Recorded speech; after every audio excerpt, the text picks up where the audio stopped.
Dear students, मैं doctor R के तिवारी। आज मैं केमिस्ट्री का बहुत इम्पॉर्टेंट टॉपिक आप लोगों को देने जा रहा हूं। जैसे अपने 22 ईयर के टीचिंग एक्सपीरियंस से मैं कह सकता हूं कि केमिस्ट्री में जो स्ट्रक्चर लिखना होता है इनऑर्गेनिक मॉलिक्यूल का, एक बहुत ही इम्पॉर्टेंट टॉपिक होता है। जैसे अगर हम किसी कंपाउंड के प्रॉपर्टी के बारे में पता करना चाहें, जैसे हम फार्मल चार्ज कहीं पता करना चाहें, नंबर ऑफ बॉन्ड्स पता करना चाहें, उसका रिएक्टिव नेचर पता करना चाहें, नेचर ऑफ मॉलिक्यूल हमको अगर निकालना हो, या कॉम्प्लेक्स केसेज में अगर हमको ऑक्सीडेशन नंबर निकालना हो, तो इन सारी बातों के लिए हमें स्ट्रक्चर जानना बहुत ज़रूरी होता है। तो आज मैं कुछ इसमें इम्पॉर्टेंट जो इंस्ट्रक्शंस और ट्रिक्स आपको बताने जा रहे हैं, जिससे कि आप किसी मॉलिक्यूल का स्ट्रक्चर बड़ी आसानी से लिख पाएंगे। तो हम लोग शुरू करते हैं स्ट्रक्चर ऑफ इनऑर्गेनिक मॉलिक्यूल। देखिए, इसमें सबसे पहले क्या करना होता है। जैसे पिछले क्लास में हमने आपको बताया था, पिछले वीडियो में, कि आपको पहले कम से कम सेकेंड और थर्ड पीरियड के जो एलिमेंट्स हैं उनको आपको याद कर लेना चाहिए। और उसमें हमने आपको मैक्सिमम पॉसिबल जो वैलेंसीज हैं उनके बारे में हमने बताया था। और उसमें आपको बताया गया था कि जो सेकेंड पीरियड में आपके जो नॉन मेटल्स उनकी बात मेनली आप करें, तो उसमें आपका जो बोरन है वो क्या होता है, ट्राईवैलेंट होता है। कार्बन टेट्रावैलेंट होता है। नाइट्रोजन पेंटावैलेंट होता है, जानते हैं। और ट्राईवैलेंट भी हो सकता है, और टेट्रावैलेंट, पेंटावैलेंट नहीं, ट्राईवैलेंट और टेट्रावैलेंट होता है। सॉरी, पेंटावैलेंट नहीं होता है। और ऑक्सीजन आप जानते हैं कि आपका बाईवैलेंट होता है। और इसी प्रकार से हाइड्रोजन जो होते हैं जनरली मोनोवैलेंट होते हैं। तो सेकेंड पीरियड में जो एलिमेंट्स होते हैं उनमें आप जानते हैं कि इनके पास जो हाफ फील्ड ऑर्बिटल होते हैं वैलेंस सेल में, वही होता है उनका पॉसिबल नंबर ऑफ कोवैलेंसी। लेकिन जब आप थर्ड पीरियड में आएंगे उन्हीं ग्रुप्स में, तो आपने देखा था वहाँ पर एक्सपेंशन पॉसिबल हैं। जैसे नाइट्रोजन में हमने कहा था कि वहाँ पर आपका कोई डी ऑर्बिटल नहीं है, इसलिए नाइट्रोजन में एक्सपेंशन ऑफ वैलेंसी नहीं होता है। लेकिन उसके नीचे जो फास्फोरस है उसमें आपने देखा था कि फास्फोरस ट्राईवैलेंट भी होता है और पेंटावैलेंट भी होता है। ऐसे ऑक्सीजन में कहा गया था कि वहाँ पर एक्सपेंशन ऑफ वैलेंसी नहीं होती है।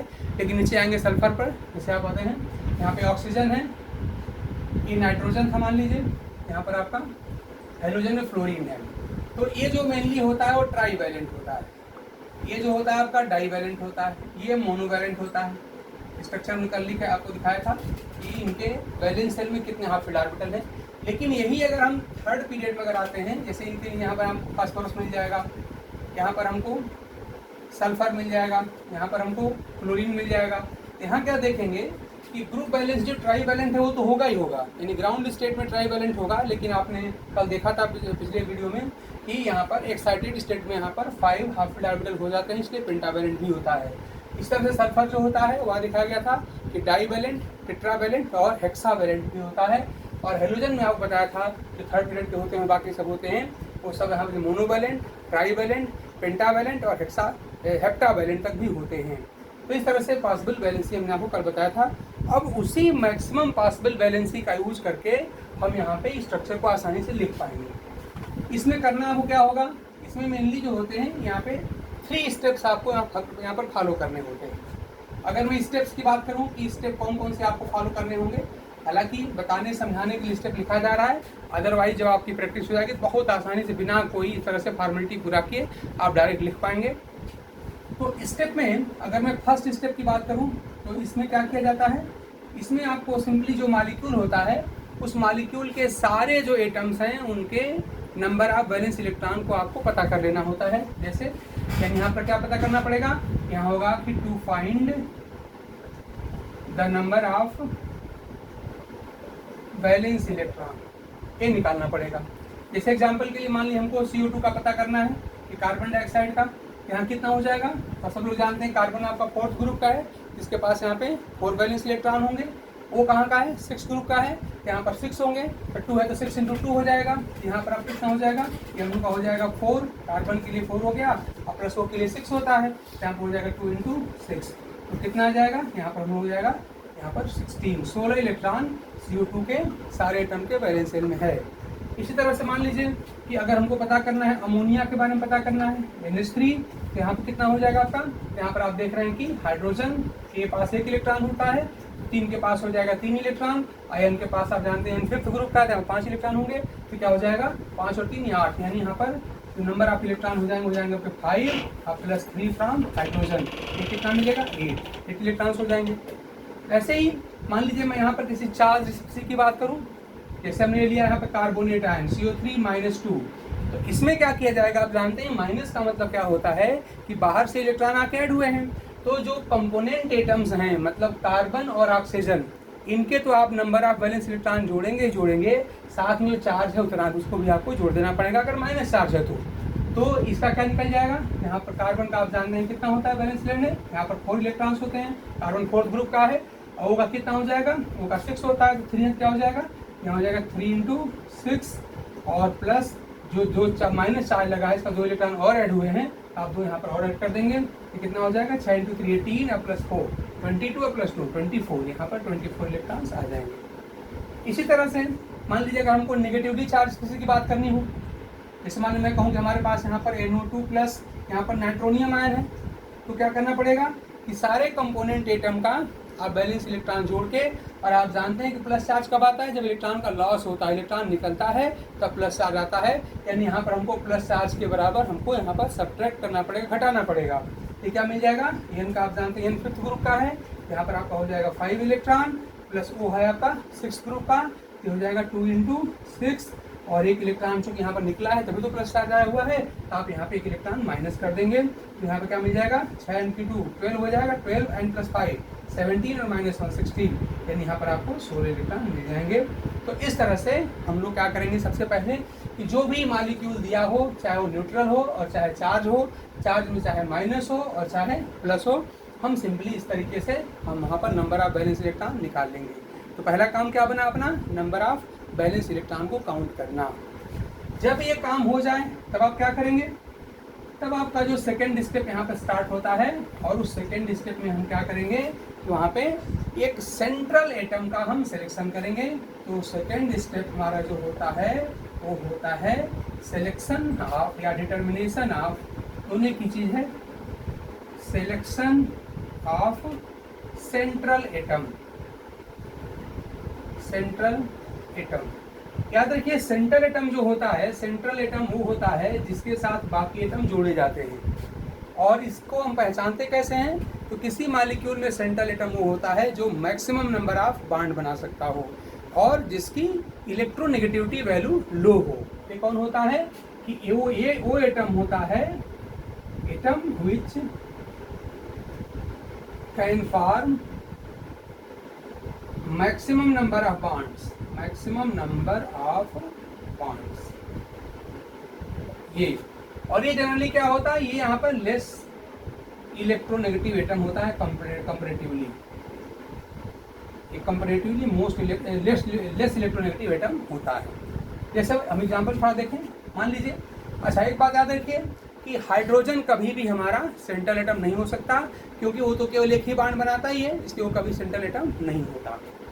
जैसे मान लीजिए मैं कहूँ हमारे पास कार्बन डाइऑक्साइड है CO2, हमको इसमें सेंट्रल एटम निकालना है, तो कैसे निकलेगा, आप पहली बात तो इलेक्ट्रोनेगेटिविटी देख लीजिए। तो कार्बन ऑक्सीजन दोनों सेम पीरियड के हैं, लेकिन कार्बन है 4th का और वो है 6th का, तो आप देख रहे हैं ऑक्सीजन यहाँ पर राइट साइड में है, और हम जानते हैं कि जब हम किसी पीरियड में लेफ्ट से राइट जाते हैं तो इलेक्ट्रोनेगेटिविटी की वैल्यू क्या होती है, लगातार इंक्रीज करती है, यानी ऑक्सीजन मोर इलेक्ट्रोनेगेटिव है और कार्बन लेस इलेक्ट्रोनेगेटिव है, तो इस तरह से लेस कौन हुआ, कार्बन, तो इसलिए भी कार्बन यहाँ पर सेंट्रल एटम होगा। दूसरी बात आपने कहा कि जो maximum number of covalent bond बनाए वो सेंट्रल एटम होता है, और आप जानते हैं ऑक्सीजन की वैलेंसी कितनी होती है, जनरली 2 होती है, और कार्बन की 4, कार्बन टेट्रावैलेंट होता है, कार्बन 4 बॉन्ड बनाता है और ऑक्सीजन केवल 2 बॉन्ड बनाती है जनरली, इसलिए कार्बन हमारा सेंट्रल एटम होगा। ये आपका ही हो जाएगा सेंट्रल एटम। ऐसे मान लीजिए हमको बात करना हो अमोनिया में, ये NH3 है, तो आप देख रहे हैं बट नेचुरल है कि हाइड्रोजन जो होता है मोनोवैलेंट होता है, खाली 1 बॉन्ड बनाता है, जबकि नाइट्रोजन 3 बॉन्ड बनाता है, इसलिए नाइट्रोजन आपका यहाँ पर सेंट्रल एटम हो जाएगा। ऐसे मान लीजिए हमको बात करनी है H2SO4, यहाँ पर देख रहे हैं हाइड्रोजन है, तो कभी हो ही नहीं सकता सेंट्रल एटम, लेकिन आप सल्फर और ऑक्सीजन है, तो आप जानते हैं सल्फर की वैलेंसी में बताया था कि डाईवैलेंट से लेकर के हेक्सावैलेंट तक होता है, यानी 2 से लेकर 6 बॉन्ड तक बना सकता है, और वो केवल डाईवैलेंट होता है, तो इसलिए भी आपका जो सल्फर होगा वो सेंट्रल एटम होगा। ऐसे मान लीजिए हम बात करें H3PO4, फास्फोरिक एसिड H3PO4, यहाँ भी वही रूल है, हाइड्रोजन आपका सेंट्रल एटम हो नहीं सकता, ऑक्सीजन की वैलेंसी होती है आप जानते हैं 2, और फास्फोरस होता है ट्राईवैलेंट और पेंटावैलेंट दोनों होता है, यानी फास्फोरस की वैलेंसी 3 भी होती है और 5 भी होती है, इसलिए फास्फोरस आपका यहाँ पर सेंट्रल एटम हो जाएगा। तो इस तरह से हम बड़े आसानी से पता कर पाएंगे कि कौन सा हमारा एटम मॉलिक्यूल में सेंट्रल एटम है और कौन बाकी सब जो कंबाइनिंग एटम कहलाते हैं। तो इस तरह से हम सेकेंड स्टेप में पता कर लेंगे कौन हमारा सेंट्रल एटम है। थर्ड स्टेप जो हमको फॉलो करना है, अब थर्ड स्टेप में हम स्ट्रक्चर लिखना शुरू कर सकते हैं। थर्ड स्टेप में क्या करेंगे कि जब हम सेंट्रल एटम का पता कर लेंगे तो सेंट्रल एटम के चारों तरफ हम क्या करेंगे कि अपने कंबाइनिंग एटम को, जो बाकी एटम है, जुड़ने वाले एटम हैं, उनको हम वहाँ पर अरेंज कर देंगे और उसके बाद से उनकी मैक्सिमम वैलेंसी हमको पता ही है, तो वैलेंसी को फुलफिल करने के लिए इलेक्ट्रॉन वहाँ पर भर दिया जाता है, नहीं बॉन्ड बना लिया जाता है। तो थर्ड स्टेप में क्या होता है कि हम यहाँ पे अरेंज करते हैं, arrange the combining atoms, combining atoms round the central atom. हम सेंट्रल एटम के चारों तरफ हम बाकी एटम को कंबाइन अरेंज कर देते हैं, कंबाइनिंग एटम को, और उसके बाद से और क्या कर देते हैं, और हम बाद में क्या बनाते हैं, इलेक्ट्रॉन पेयर में, यानी कि बांड हम रख देते हैं जिससे इनको वैलेंसी पूरी कर जाती है। And put the electron pairs, या हम बांड लिख सकते हैं, bond to complete the octet, complete the octet. हम बांड या लोन पर जो भी होगा उसको हम बांड या इलेक्ट्रॉन पर जो भी होगा उसको वहाँ पर हम रख देंगे ताकि हमारा ऑक्टेट पूरा हो जाए। हालांकि आप कई ऐसे मॉलिक्यूल अभी देखेंगे जहाँ पर ऑक्टेट पूरा नहीं होता है, तो वहाँ पर ऐसा हम करेंगे। अब इसी स्टेप को हमको यहाँ पर समझना है और इस थर्ड स्टेप पर ही सारी की सारी प्रैक्टिस होती है। तो हम अब स्टार्ट शुरू करते हैं अपनी प्रैक्टिस।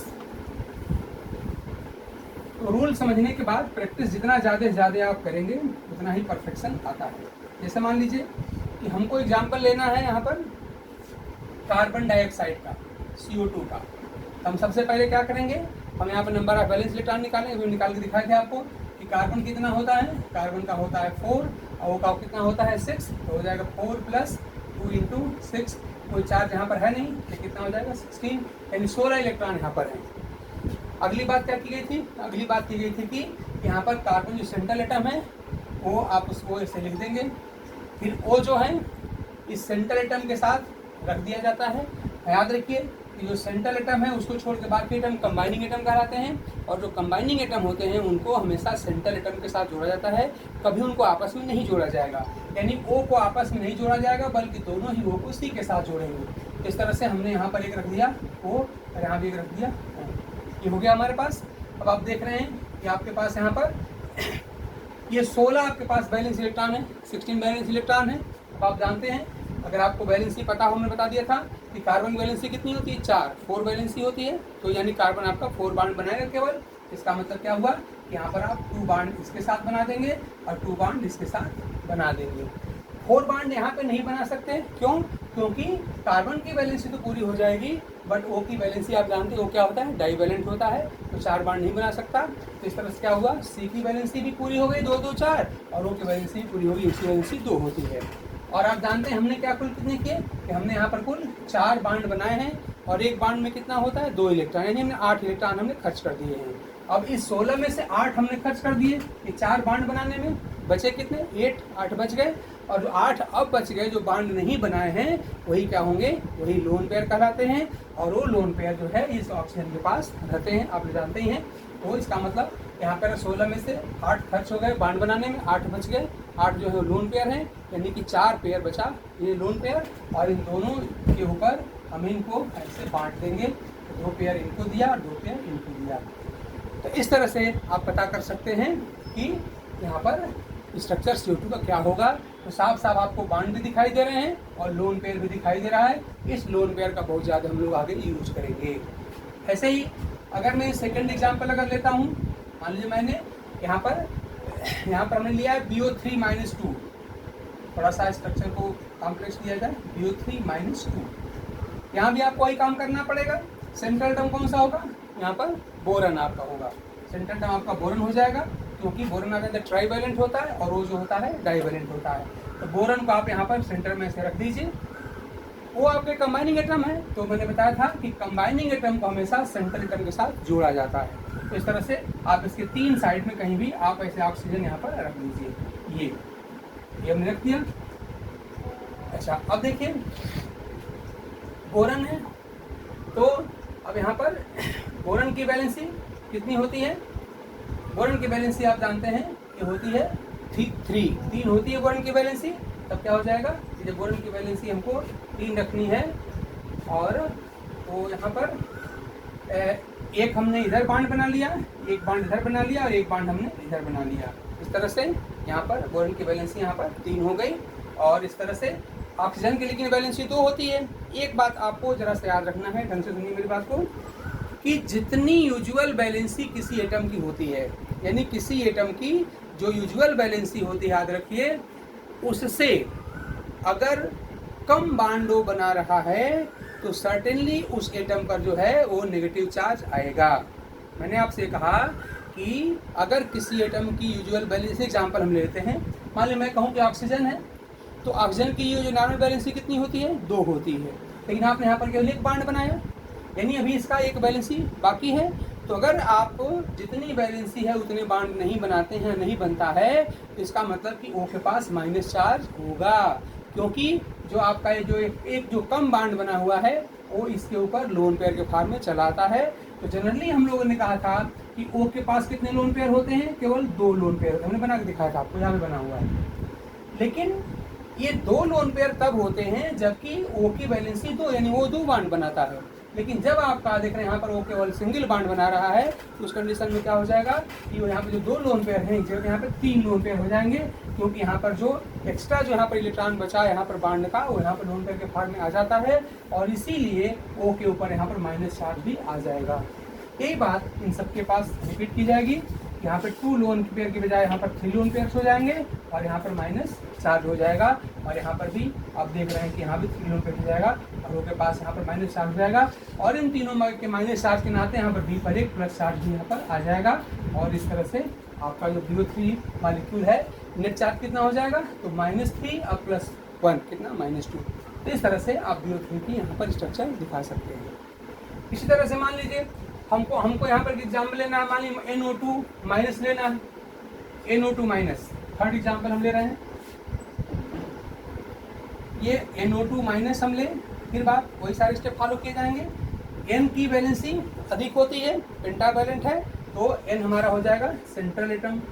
इसके बाद से O आपका क्या है? O दिखाई पड़ रहा है आपका क्या कि O सिंपली आपका कंबाइनिंग एटम हुआ। तो आप सेंट्रल एटम के दोनों तरफ यहाँ कंबाइनिंग एटम लिख सकते हैं। तो इस तरह से हम यहाँ पर 2 यहाँ लिख दिया, यहाँ पर हम कंबाइनिंग एटम, इस तरह से।